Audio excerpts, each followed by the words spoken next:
ಪ್ರೀತಿಯ ಮಕ್ಕಳಿಗೆ ಕನ್ನಡ ತರಗತಿಗೆ ಸ್ವಾಗತ. ಇವತ್ತಿನ ವಿಡಿಯೋದಲ್ಲಿ ಒಂದಷ್ಟು ಪದಗಳಿಗೆ ಅರ್ಥ ಹಾಗೆ ಅದರ ಇಂಗ್ಲಿಷ್ ಮೀನಿಂಗ್ಸ್ನ ತಿಳ್ಕೊಳ್ಳೋಣ. ಅಡವಿ, ಅ ಡ ವಿ, ಅಡವಿ. ಅಡವಿ ಅಂದರೆ ಕಾಡು. ಕಾಯಿಲಿಕ ಡಾಕೊಂಬು ಡು. ಇನ್ನೊಂದು ಅರ್ಥ ಅರಣ್ಯ. ಅ ರ ನಾಗೆ ಯಾವತ್ತಕ್ಷರ. ಇಲ್ಲಿ ನಾ ಬದಲು ನಾನ ಯೂಸ್ ಮಾಡೋ ಹಾಗಿಲ್ಲ. ನೀವು ಸೌಂಡ್ಸ್ನ ತಿಳ್ಕೊಬೇಕು. ನಾಲ್ಗೆನ ಮಡಿಸಿ ಹೇಳ್ತೀವಿ, ಉಚ್ಚಾರಣೆ ಮಾಡ್ತೀವಿ.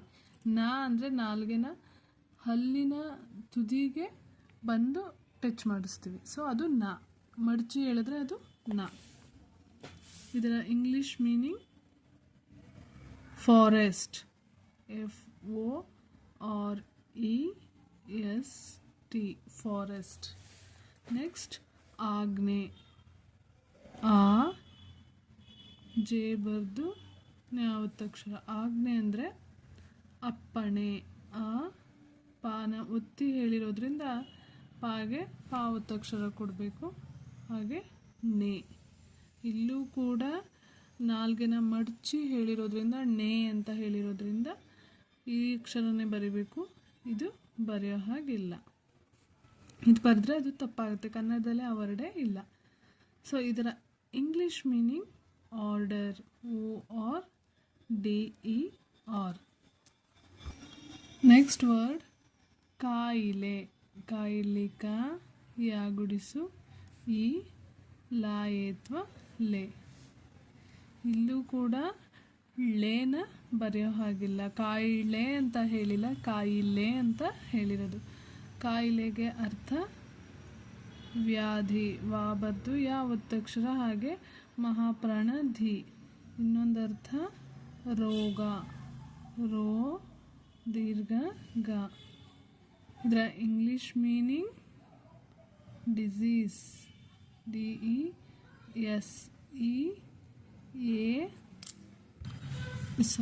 ಐ ಬರೆಯೋದಕ್ಕೆ ಈ ಬರೆದ್ಬಿಟ್ಟೆ, DISEAS, ಡಿಸೀಸ್. ನೆಕ್ಸ್ಟ್ ಚಾಣಾಕ್ಷ. ಚ ಇಲ್ಲಿ ಚ, ನ ಇಲ್ಲಿನ, ಕಾ ಬರ್ದು ಶಾವತ್ತಕ್ಷ. ಚಾಣಾಕ್ಷ. ಇದರ ಅರ್ಥ ವ್ಯವಹಾರ. ವಾ ಯಾವತ್ತಕ್ಷರ. ವಾ ಹಾರ ವ್ಯವಹಾರ ಚತುರ.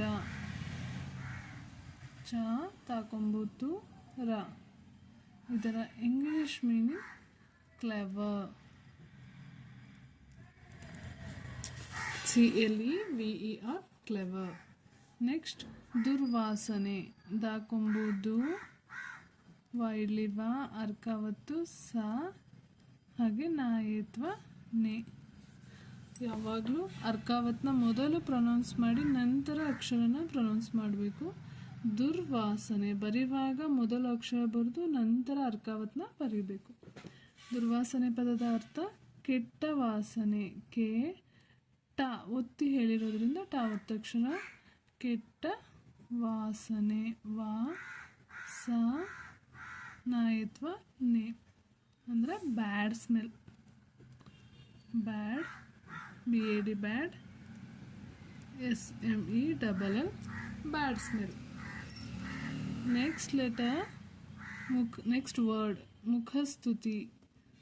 ಮು ಖ ಸಾಕೊಂಬುಸು ತಾವತ್ತಕ್ಷರ ತಾಗುಡಿಸು ತಿ. ಮುಖಸ್ತುತಿ ಅಂದರೆ ಎದುರಿನಲ್ಲೇ ಪ್ರಶಂಸೆ ಮಾಡುವುದು. ಎದುರಿನಲ್ಲೇ ಪಾಗೆ ರಾವತ್ತಕ್ಷರ ಶ, ಹಾಗೆ ಅನುಸ್ವಾರ ಸೆ. ಪ್ರಶಂಸೆ ಮಾಡುವುದು. ಮಾ ಡಕೊಂಬುಡು ಉ ದು. ಇದರ ಇಂಗ್ಲಿಷ್ ಮೀನಿಂಗ್, ಇದಕ್ಕೆ ಇನ್ನೊಂದು ಅರ್ಥ ಏನಂದರೆ ಕನ್ನಡದಲ್ಲಿ ಹೊಗಳುವುದು. English meaning flattery, FLATTERY. Next word ವೈದ್ಯ, ವೇ ಬರ್ದು ಐವತ್ತಕ್ಷರ, ದ ಬರ್ದು ಯಾವತ್ತಕ್ಷರ. ವೈದ್ಯ, ವೈದ್ಯ ಅಂದರೆ ರೋಗಗಳಿಗೆ ಚಿಕಿತ್ಸೆ ಮಾಡುವವನು. ಚಿ ಕಿ ತೇ ಬರ್ದು ಸಾವತ್ತಕ್ಷರ, ಚಿಕಿತ್ಸೆ ಆಯಿತು. ಈಗ ಮಾಡುವವನು, ಮಾಡು ವ ನಾಕೊಂಬು ನು. ಇದು ನಿಮ್ಗೆ ಗೊತ್ತಾಯಿದೆ ಇಂಗ್ಲೀಷ್ಲಿ. Doctor, DOCTOR, doctor. ನೆಕ್ಸ್ಟ್ ವ್ಯಥೆ, ವಾ ಬರ್ದು ಯಾವತ್ತಕ್ಷರ, ಹಾಗೆ ಮಹಾಪ್ರಾಣ ಥೆ. ವ್ಯಥೆ ಅಂದರೆ ನೋವು.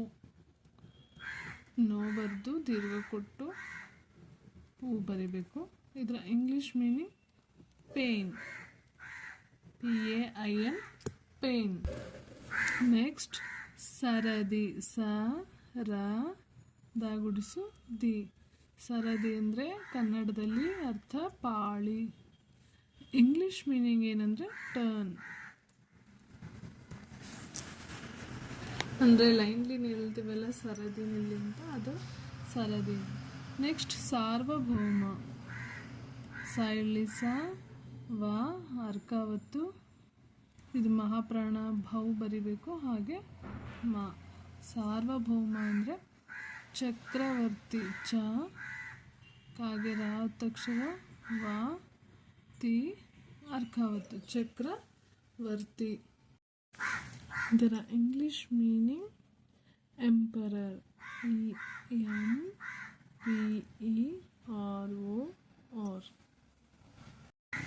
ನೆಕ್ಸ್ಟ್ ಪ್ರಾಂಗಣ, ಇಲ್ಲಿ ಒತ್ತಕ್ಷರ, ಅನುಸ್ವಾರ, ಗ ನ.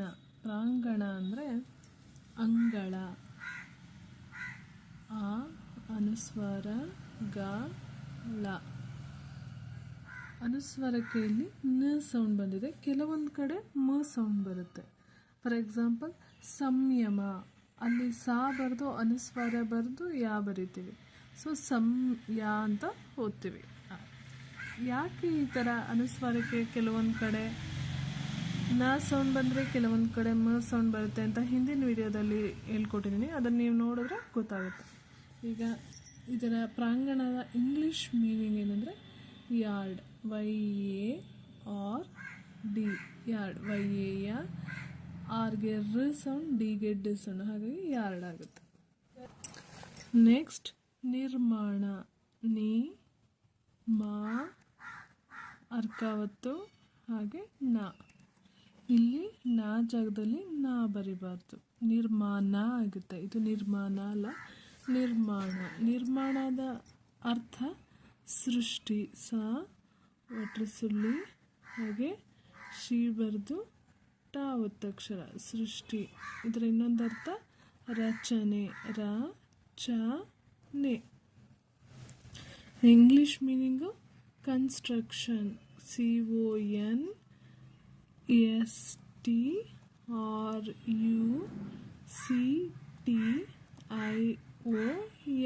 ಕನ್ಸ್ಟ್ರಕ್ಷನ್. ನೆಕ್ಸ್ಟ್ ಅಪೂರ್ವ,